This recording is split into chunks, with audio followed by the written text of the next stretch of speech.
Here I have Samsung Galaxy S10 and let me show you how to enable here easy mode on the following device. At the very beginning, let's start by using the home screen. Let's open here the settings.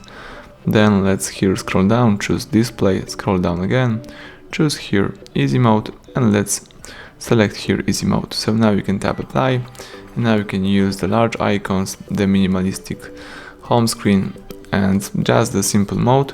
If you would like to go back and use the standard mode, let's use here apps icon, choose settings, choose display again.